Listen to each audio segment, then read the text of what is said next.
Welcome to the Remodeler Success Podcast, a show created to inspire kitchen and bath industry professionals to achieve optimal success in their remodeling business. Your host, Dennis Oz, is the author of the book, Remodel Your Digital Marketing, an integrated online marketing guide for kitchen and bath remodelers. He's also the founder of RTA Marketing, a pioneer digital marketing agency for the remodeling industry. On each episode, Dennis will sit down with industry leaders to talk about their processes, the lessons they learned, and how to find success in remodeling. Welcome to the Remodeler Success Podcast. Today, we have a guest who has been a significant figure in the remodeling industry for almost 30 years. I'm talking about 3 decades. He leads DreamMaker Bath and Kitchen. I'm sure that most of you know that is one of the leading franchises in the industry that offers really robust and support systems and high growth potential to the franchisees to help them achieve stronger margins and a greater success. So under his leadership, DreamMaker won numerous awards and is also known for his commitment to quality, innovation, and customer satisfaction. What really excites me today is he also mentors the new remodelers and business owners, share his insights and extensive knowledge and experience. So that's why this is a really special episode for me. Please welcome the president and the visionary of DreamMaker Bath and Kitchen, Dwyer. Doug, welcome to the show. Thanks, Dennis. It's a pleasure to be with you today. Yes, same here. Thanks so much. Well, let's talk about a little bit of yourself before we even diving into the industry knowledge and all these questions that I'm going to ask you today. You have been with the DreamMaker for many, many years. When you're just starting off, what really initially drew you to the remodeling industry and what kept you really passionate about it? So for me, I actually grew up in the franchise industry. So dating back to 1975, right? When my father first got into franchising. So I've been in a home service-based franchise business. We had car washes. We had a lot of different companies, but ultimately grew in a service-based franchise, then ultimately into a company called Worldwide Refinishing, which was tub and tile refinishing, cabinet refinishing, restoring, those type things. And then as I took the company over, I evolved us in 1995, started moving us into remodeling.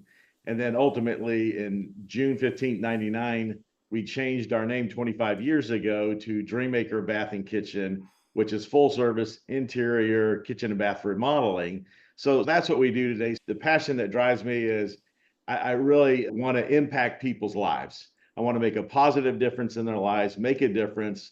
Our tagline from franchisor to our franchisees is strong margins and quality of life. So we want to help our franchisees achieve that. Now they got to work hard to do that, but it's kind of like we've got the race car. We just have to teach them how to drive it and take the corners to be successful. So it's not a magic bullet, but it is a success formula to growing a business and making it better. And then frankly, from a personal standpoint, my faith really drives me is to love God, love people. And I just want to have that come across that I care and want to make a difference. And my team's that way. We have a top-notch team. I've been blessed with some incredible people that from marketing to franchise coaching, training, and support that helps people really do things they've never done before. This is great to have you here again, and it's really great to hear about you. I just wanted to talk about the history of DreamMaker Bath and Kitchen before we even dive in. So what was your challenges in the past that you believe it taught you something, and also you can share it so our subscribers and also listeners can learn from that as well? What do you think about that? Yeah, so there's plenty of challenges in business, especially remodeling, right? All kinds of stuff can happen, but I'm going to take a big picture on this. Kind of take the bigger approach for us, and again, being a franchisor with franchisees in 24 states, over 40 locations, is that the real hard thing is we've had carpet cleaning franchises and Mr. electrical franchises. So those are single trades type things. With remodeling, you're dealing with a lot more complexity than another trade. And I think that's why a lot of people are attracted to it. They like the creativity, they like the challenge. So with that, it's not enough as a company, whether it's an individual company, for us as a franchisor, it's not enough just to have good systems. how do you train people on that? How do you coach them? How do you set accountabilities in place so that they deliver excellence in customer service and quality work? And so that was probably one of the biggest challenges. So we've had many. I remember creating in 2008 a thing called a quality assurance stat sheet with 12 different categories, from financial, marketing, sales, design, production, et cetera, and developing that. And it was 15 measurements on average per category. So 180 measurements to say, okay, if you're going to run an excellent remodeling business, Right. there's a lot you have to do right. And now they're simple on one hand, but they're complex because you need to integrate them together. So I think as we talk more from talking with your previous dentist, we'll help fill it. Hopefully I can provide some nuggets. Yeah, this is great to hear. Thanks so much for dropping this knowledge here. We also would like to talk about the recent anniversary that you celebrated. And I'm sure that you have significant milestones and achievements along this way.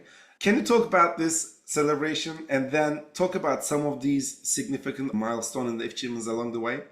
Sure. Yeah, I just literally got back this Saturday. Last week, we spent the entire week in Fort Worth, Texas, had our 25th anniversary celebration, franchisees from all over the nation. And the cool thing is people really love each other. They care about each other. So it's like a business family, not just a team. And although it does take teamwork, right? You have to work hard. But as far as milestones, I'm going to go chronological and give you just a handful of them. So one of the big ones was back in 2001 is really deciding what gross profit margin we were going to sell at, because if you don't decide your economic model, then it's very hard to make it successful and get the profit that you want out of it. And you really have to kind of choose a market position. So with that, today we publish our performance in what we call an FDD, a franchise disclosure document. In item 19, our average gross profit for our franchisees last year was a 43.6%. That's average. The top group was, higher than that, and at a little over 50%. So that's us. So for us, we're choosing quality, value, professionalism, speed, choice, and convenience. So we're really focused on the client and delivering full service, design, build, kitchen and bath, interior modeling, or really a relationship sale. So that, I would say, one of the first milestones that we had. Another milestone was just kind of an achievement. We became the first franchise company to become Professional Remodeler of the Year with Professional Remodeling Magazine. So that was, the front cover, 7-page write-up. So that was a really awesome recognition. Then in 2012, after being in business, many years, we created a process flow. So when a lead comes in the door, how do you take it through sales? How does that interact with producing the job, office? How do they support that in accounting? And so there's all these steps so that you know what's doing with a chronological checklist. So that was a real milestone, building that system. And then from that, we also had an aha. It's like, why is this one franchise that's doing $1 million, got a strong double-digit net profit? They take vacations, life's good. And then you have another location, a DreamMaker business, that's struggling at $1 million. And so the big aha that we had in that milestone was that it came down to staffing. It came down to the structure. And this one company was really staffed to be 1.2 to 1.7, not 1 to 1.2. And so now we've created a stage of growth map to a multi-million-dollar organization. When do you add people on at the right time to maximize profit? You always have to take a step down to take a step up. So it always takes that step of faith to get there. So that was a really big innovation in our history to get where we are today. And I did make a note, and like in 2017, another innovation is in training people. We actually have a new franchisee, part of the training process, spend a whole week at one of our locations so they can see what's the general management work look like, what does sales look like, what does marketing look like, what does the office management and accounting look like, what does it look like in the field and producing work. So people learn by seeing and watching others do it. There's many different learning techniques, but that was a highlight in 17th where we really stepped up our training to a whole nother level. This is amazing to hear because we have a lot of listeners here. They are showroom owners. They are sometimes just starting, and sometimes they have multiple places. And there is a pain when you're growing. That's something inevitable. That you always have some sort of like a struggle when you're growing. And folks, listen, you have ability to really copy and paste this $1 million company vision when you have this kind of systems in place, because staffing is one of the things that you may be thinking, just like Doug said, you might be really successful, or if you put the wrong people to the wrong seat, you might be struggling with your growth over the years. So this is a very important golden nuggets, I would say. What I understand is DreamMaker by this way just ensuring the franchisee satisfaction. You have a group of really happy business owners there, right? I am sure there is a little more behind this satisfaction. How do you ensure this higher standard of quality among your franchisees and all your company structure? Yeah, so first of all, you have to set expectations, right, about what's expected and what we want delivered. But one of the biggest ways that we ensure it is we have a code of values that we run the company on. And so there's a code of values. So we make it clear, here's what we stand for, who we are, and we go through that. And frankly, if a prospective franchisee looking at us, if they can't get behind our value system, and usually it's a natural fit, they go like, hey, I live that, I just never wrote it down. Treating others as we'd like to be treated, believing in superior service, success as a result of clear, cooperative, positive thinking, communicating any potential broken agreements at the first appropriate opportunity to all parties concerned. So values like that, counting our blessings every day in every way. So in that, it's choosing the right franchisee is probably the single thing that helps ensure, because we recruit people that naturally care about people. Right. And that does it. Then you have the systems and the structures and the training, and then you measure it. Right. What you measure gets managed. And so we measure through guild quality is one of the devices that we use. We also measure ourselves as a franchisor with a company called Franchise Business Review to make sure, are we delivering on leadership and management and systems and training and living out our code of values. And so the good news is, so we measure that. So we know we're top 10%. Like we know out of 375 franchise companies that pay about $4,000 a year to do this checking out, we know last year we were in the top 10%. So that, again, what measures gets managed. And so that's, I think, Dennis, is a really big key. Measuring, managing, and improving is just like the perfect flow right there. And thank you so much for sharing this true wisdom with us. Let's take the conversation to the actual innovative strategies and also technologies that you implemented for DreamMaker. What tools do you use? You talk about a system that handles the prospects for your clients to have the contact forms and also website strategies. And so what are the tools that you believe that is giving you the most benefit right there when you implement to your franchisees? Well, there's a lot of them. So what we're at the stage, we call it a technology stack.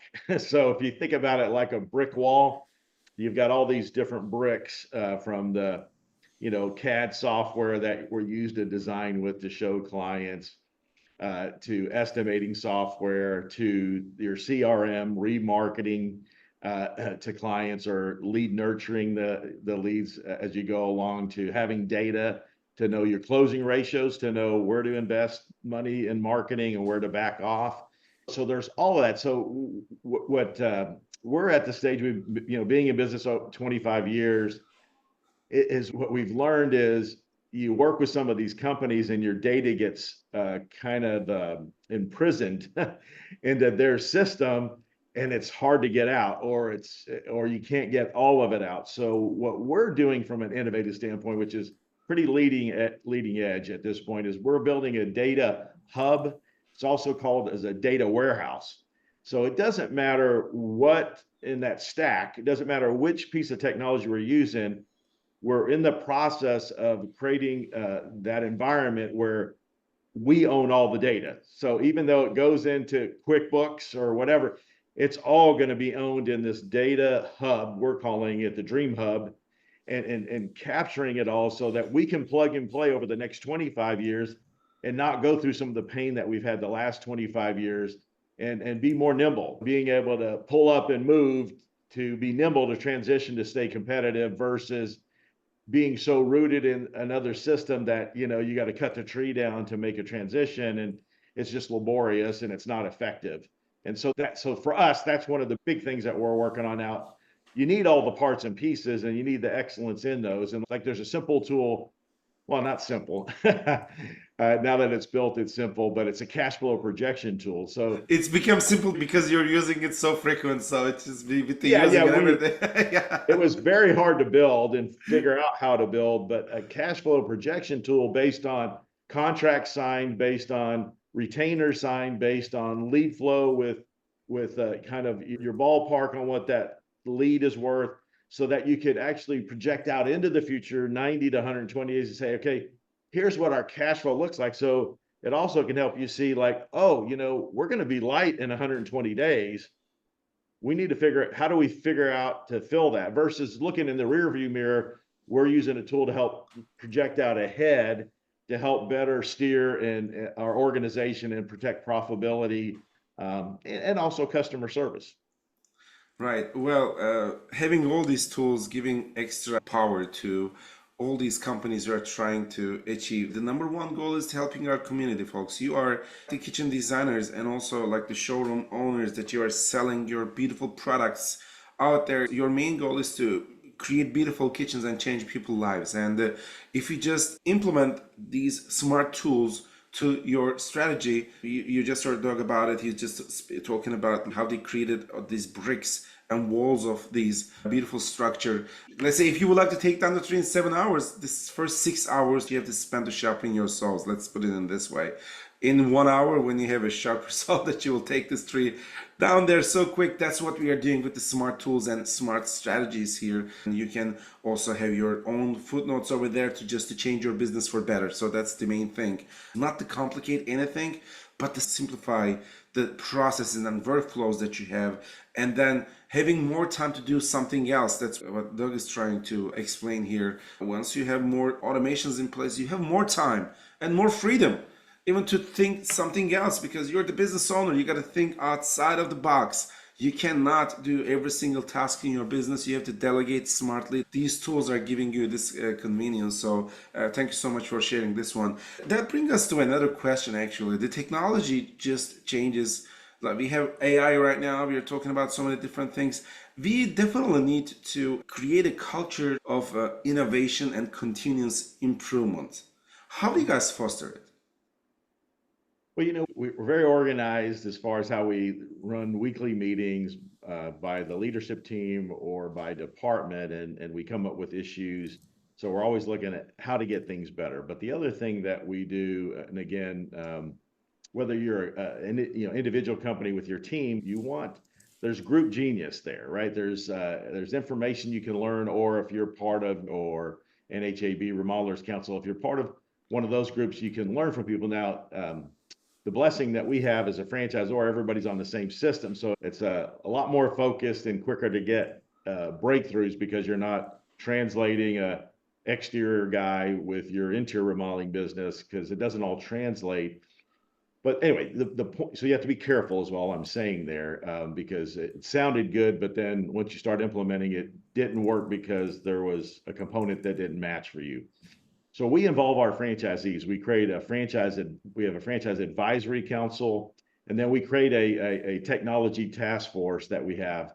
So we're always looking at how to improve and get better. And then have a vendor task force looking for new vendors and products out there, and then marketing, the same thing. So we involve the franchisees, and I would say, depending on the year, 30 to 50% of our innovation will come from the group genius getting together and always going after, how do we make this better? So whether it's us nationally as a franchisor and having that scale, or if it's your own team, find ways to find experts and coaches and people that can help you improve your business, read books, read trade articles, because you got to find those nuggets, and then how do you integrate it? But also, I don't recommend, trying to just, AI's big and all that, but you can over innovate and kill profitability, or just not really be relevant. It's like, I try to stay away from magic bullets. It's really a lot of best practices put together elegantly to run a very strong business. Well, you just said something really important. Overdoing and making things overcomplicated could be the biggest enemy of your business, folks. So don't try to go to that route. Simplifying could be the things that you can always think about. If it's simple, it's the best. And when you're delegating, just like most of the business mentors says that you don't really want anyone to do like a task 100% just like you. If someone finishes that task 80%, this is 100% awesome. Simplify your delegations, simplify your tasks, just like Doug said, and this is how you just create this $1 million company vision there. Thanks so much. That was really profound.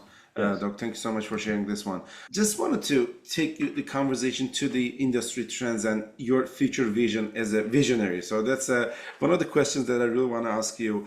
We have some emerging trends in our industry, and also there are some smart home technologies. We are always seeing that in different shows and trade shows. They are sometimes we just get exposed on social media through internet. We are seeing that the technologies are like really growing so fast. What impact do you believe that these emerging technologies will have on our remodeling industry? Well, on the core of what we do, like a saying we have, to go back to the simplify and profit.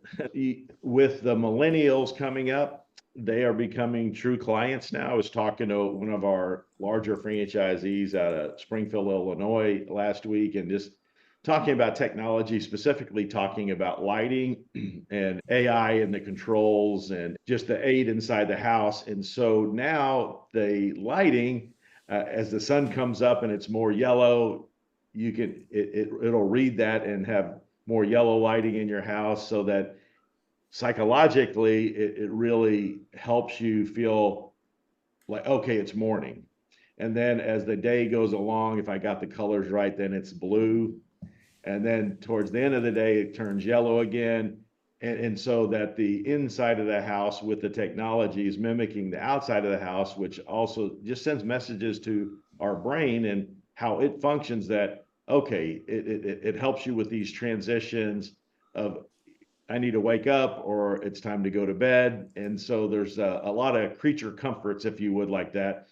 So, people like Gen X, like myself, or baby boomers, they care about those, but not as much as the millennials. Like, they're expecting you to know about that. So there's some things you're going to need to know about. There's other things that you got a lot of time to play with. So you just need to keep up with the trends to be relevant, and depending on what market, age group you're going after. I mean, Gen X and boomers are still a huge part of the industry, but you better be paying attention to millennials these days. Definitely, and then also these type of generational differences. It's also bringing some sort of different approach, especially let's say in a roundtable meeting when you're talking about the next kitchen project, or could be a bathroom too. Generations may require some different things. What I also see for all these years in the remodeling industry, new generations tend to really asking the challenging questions. The most challenging questions are coming from this generation because they would like to learn. When we go through the older ages, they just look for the trust metric. If they really trust you, that's what I see among all these things. But you're absolutely right there, especially when you're thinking about the future and future vision. That's what I'm going to also ask you, DreamMaker's perspective for the future, for the next 5 to 10 years, and how to plan to achieve those goals. And also on the franchisees perspective, how do you think they're going to keep them excited, just like you keep them excited for many, many years? So as far as like, we have a 2030 vision. So really, so looking at the end of 2030, we want to go from 43 locations to 100 locations. So it's not just numbers. We're much more about, we want to positively impact the lives of 100, DreamMaker remodeling business families, right? So that so the owner, their personal family, their staff, but we also want to plus all the clients they're going to serve in their communities as well. So that's really a driver for us, is just making, have like our annual theme this year is counting our blessings, which is based on one of our code of values, which is we believe in counting our blessings every day in every way. And so our theme this year, with that counting our blessings, is I've talked to our franchisees about like we all have a smile to give that we can brighten somebody's day with, so in that case, like say our cup of smiles is full.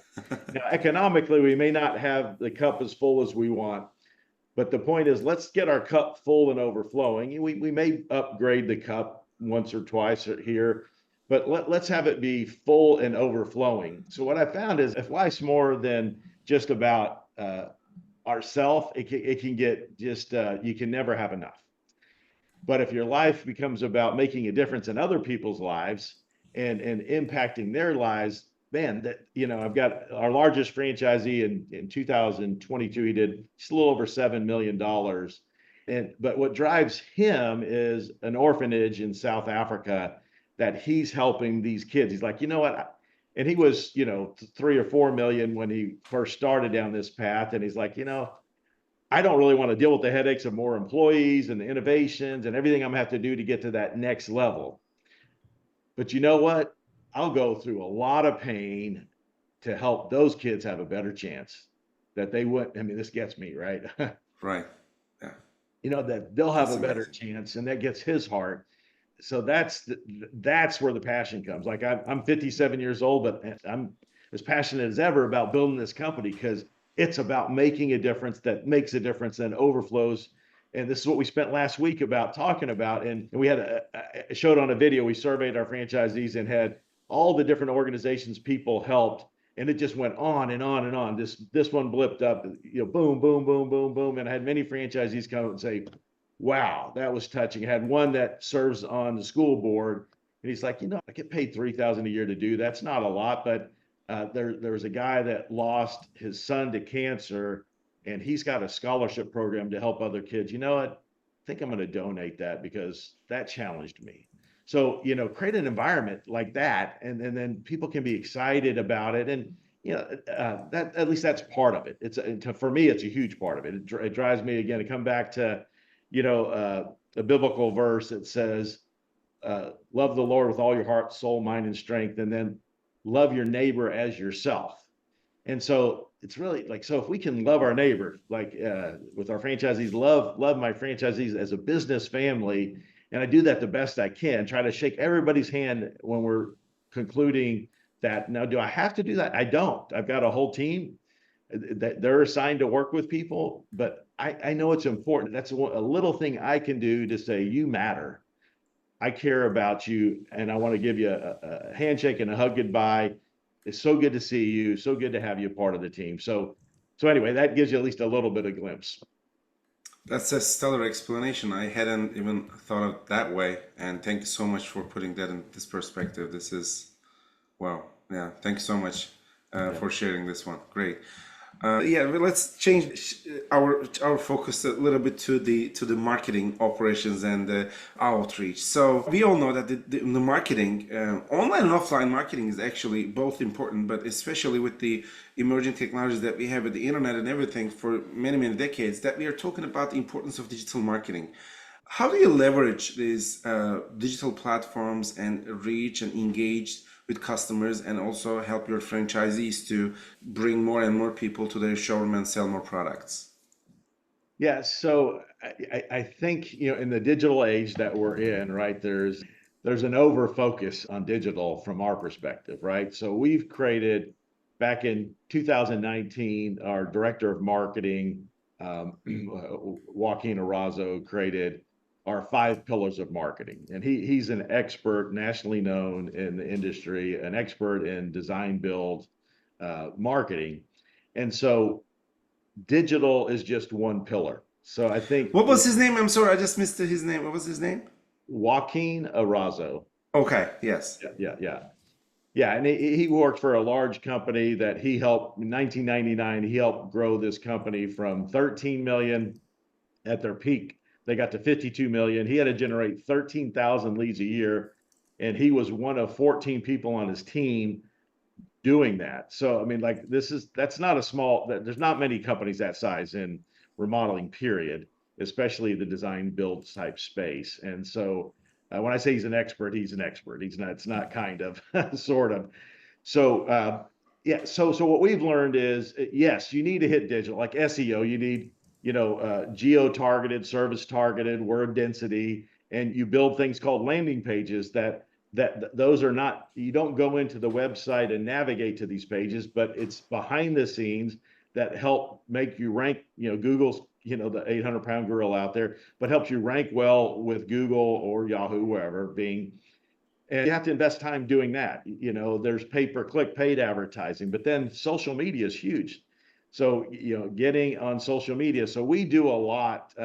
We've got a pretty significant team that is helping on that social media. And we hired somebody mid last year full time just to support our franchisees getting after the social media and that digital component. So, but you can't rely just on one of them. You need like 7 proactive marketing techniques.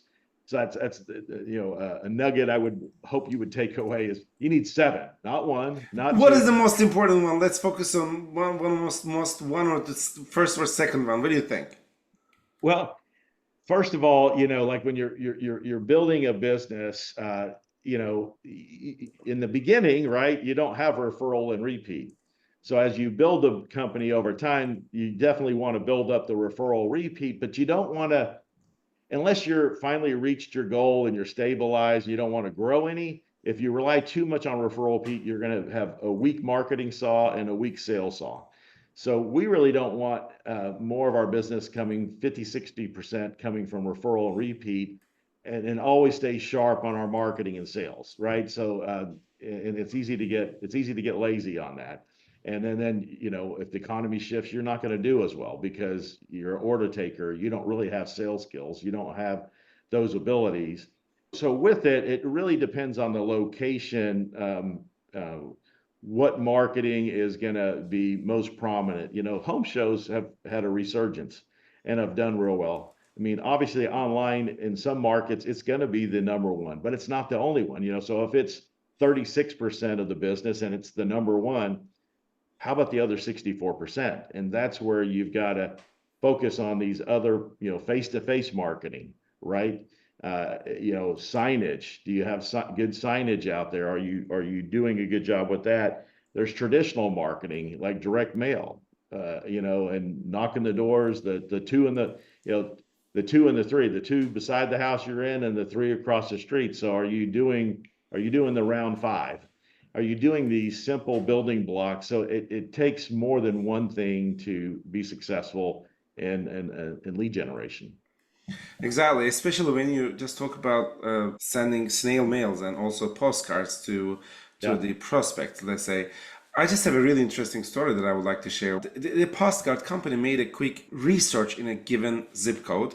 They sent several postcards about a fake real estate agent that they created. That's a fake real estate agent. And they sent postcards to these neighbors saying that this is the service and the service that this real estate agent provides. And then after a couple of campaigns of sending, they surveyed the actual neighbors there and with a picture in their hands, actually 3 pictures. 2 of them was the real estate agents that are really not fake ones, of course, that the current ones. And also the next one was our fake one. And they said, which one do you know the best? Which one do you think that is the best known agent here? People picked the fake one. Yes, we are talking a lot of emphasis on digital marketing, online marketing, but just like Doug said, there are a lot of live in offline marketing too. You can also put some QR codes on your physical postcards and make it a hybrid model. So now you're going to be combining your digital and online and offline marketing efforts together. So as you can see, that is like when you look at the bigger perspective, we are always getting questions there. And I'm also, our followers are asking questions. What's the best way of doing marketing? There's not a single answer, just like Doug said. There's no just like Google Ads. There's no just like social media. It's a holistic approach to the success. You have to think about different tools and then implement them, and you have to know where you're going to spend your marketing budget wisely. So thank you so much for sharing this one, Doug. That was amazing to learn from you. It was a really profound insight. I hope all our listeners today, whoever is watching or listening, you're getting the actual golden nuggets, just like we mentioned in the beginning, folks. Thank you so much for being here and joining us today. We would like to wrap up because I have one of the most important questions. Doug, I would like to ask you your advice. Here we have several listeners and subscribers. Sometimes they're just starting their own, let's say they would like to open up a business and they don't have any tools or nothing, right? Or maybe they already started, but they're struggling to get their business to the next level. They have some nice walk-in traffic, nice referrals, but they're struggling. How do you think your smart franchisee technologies and also tools and your approach can help these people to take their business to the next level? Sure.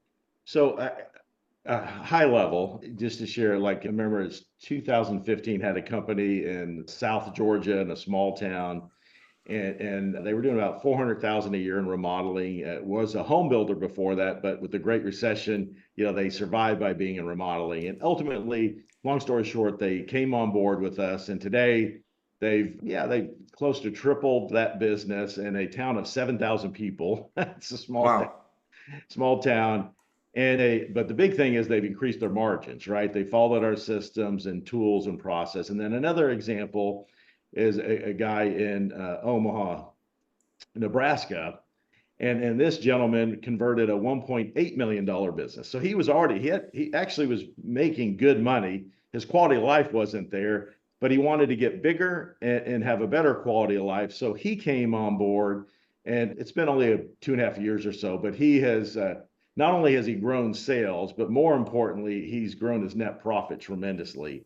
I mean, significant. Like most of you wouldn't even believe kind of where that's at.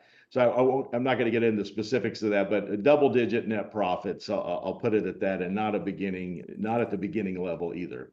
So what we do with these folks, so this is like, I'm giving you the best I can give you, is number one, decide the niche you're going to go after. Are you trying to be a jack of all trades and a master of none? And because it's hard to market to that. It's hard to get a reputation sometimes of that, but you're a general contractor. But the hard thing is, how do you build a team where you can get really efficient and really profitable producing that work if you're always doing something different? Where we're doing 80% of our work's kitchens and baths, and then the other 20%, I mean, it's all over the place. It could be a basement if it's in the Midwest. It could be an outdoor kitchen. It could be a home office entertainment center. It could be all the flooring and the crown molding throughout the house. Could be closets, or maybe like 80 to 20, right? Something that doesn't really bring the most That's right. revenue, but yeah, some small revenue there. Yeah. Yeah. So focus on a niche is what I'm trying to say. Decide, and maybe your niche is generalist, but then you got to deal with the production side of that. We focus on kitchen and bath because you have a good blend between labor and material. It's not like when you're doing an addition, it's heavy labor, low material. So it's harder to get the margins that you'd like to get. So then the second thing is build a budget, create projections, and build a plan, and choose a gross profit margin, like I said earlier, that's going to make that work, that can pay you what you're worth, that can hire quality people to come on staff with you, that can give world-class service to the end user client, and has a strong net profit at the end of the day. You got to do the financial discipline stuff. And then it's what's the image, what's the marketing, what's the sales, what's the design systems, the production systems needed to deliver excellence so that you build a great reputation. So, you can't do it all at once, but that's, part of the reason people come to us. But if you're just at a spot like, well, I can't afford to be a franchise, this or that, but so then just take it in that order that I just listed it off, and go after it. And then lastly, I really want to emphasize this. Most remodelers do not charge what they're worth. You do not. I mean, I've talked to, at this point, thousands of remodelers. don't charge what you're worth, don't know what that is. And what I like one consultant said is you need a minimum 50 to 67% markup.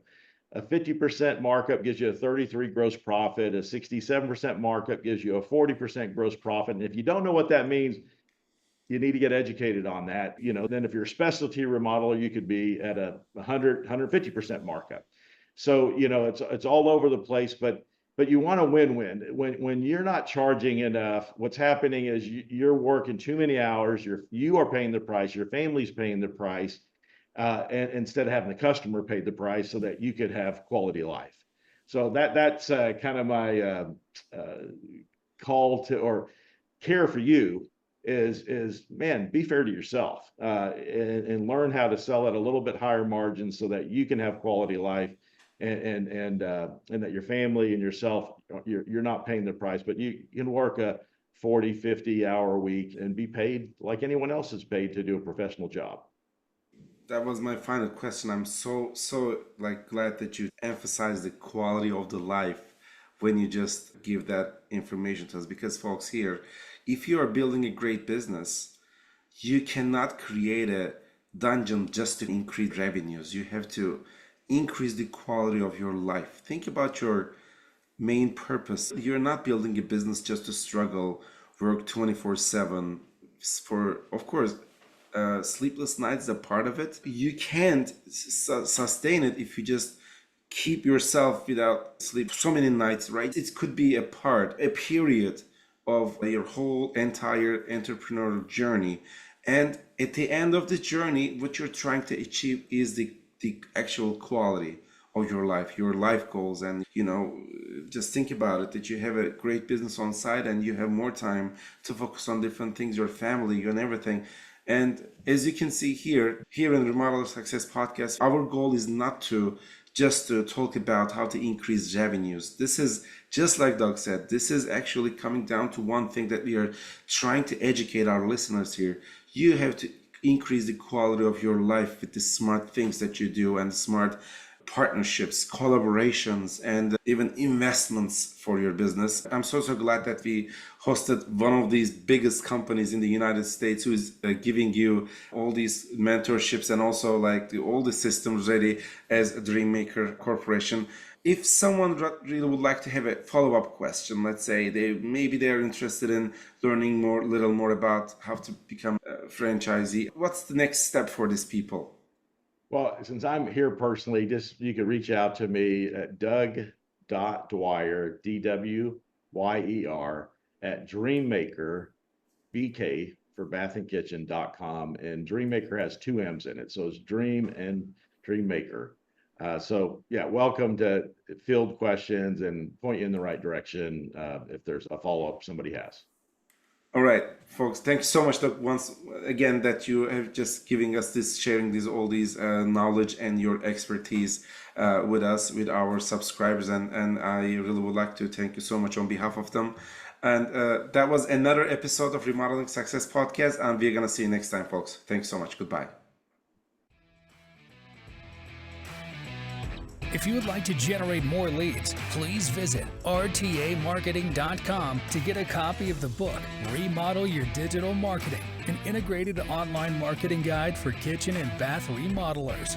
This has been another episode of the Remodeler Success Podcast. Thanks for listening.